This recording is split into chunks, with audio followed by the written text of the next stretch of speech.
According to the advertising, this movie was supposed to be based on the Book of Job. I'm not sure that the creators of this movie know what "based on" means. There are moments where the story of Job shines through, but the story of Job doesn't really provide framework, structure, or character study to any part of the movie. That said, there was a lot about this movie that I liked. As a sci-fi slash multiverse slash dystopian slash drama, this movie definitely handled some questions inspired by a reading of Job much better than other movies have. The idea that one universe in the multiverse gets the technology to shift into others first and starts taking over makes sense to me. The character of the benefactor is almost believable as a person, if they had not purposely driven the character in a devilish direction. The idea that the world at large builds a narrative where a power-seeking set of people are called the good guys, while those who just want freedom are called criminals, is just a little more believable than I'm comfortable with.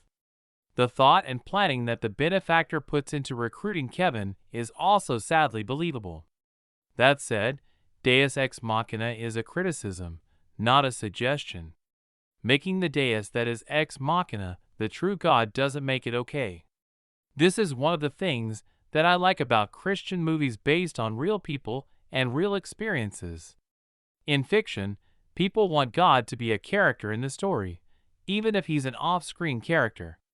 Then the question comes up, if the benefactor as a devil proxy can shift people between realities, then can God too? If God can, why doesn't he shift the Kevin that refused to a better reality? Why did he shift the benefactor just in time to save Kevin? The answer given is that God is testing Kevin. But God does not test us. James 1 verse 13, God never tells Job that he's being tested, and Job never comes to the conclusion that he's being tested. God already knows what kind of person Job is, and only allows the devil room to test him to show the devil what kind of person Job is. It's the devil that doubts Job, not God and not Job. It's rarely been my experience that God shows up in a flash of light at the end of a chapter in my life and makes all the bad things go away. I hesitate to say never, but when it seems to be happening that way, I am always skeptical. As often as not, apparent clearing of all the problems are in fact the calm before a storm. As much as this story allegorizes the Book of Job, I would have handled the climax differently. I also would have made the benefactor less cartoonishly devilish. Then I would have had another Kevin or a Gabriel rescue the Kevin that refused rather than having an unexpected and unexplained white light just whisk him off. My problem with the climax of this movie can be explained by comparing the new convert from this movie to a particular pastor. On a particular Sunday morning, the pastor heard that the town he was in would be flooded right in the middle of his sermon. The pastor declared, "God will save us!" But no one listened and everyone left the church. One of the elders came to the pastor and said, "Come with me." The pastor said, "No, God will save me." So the elder left.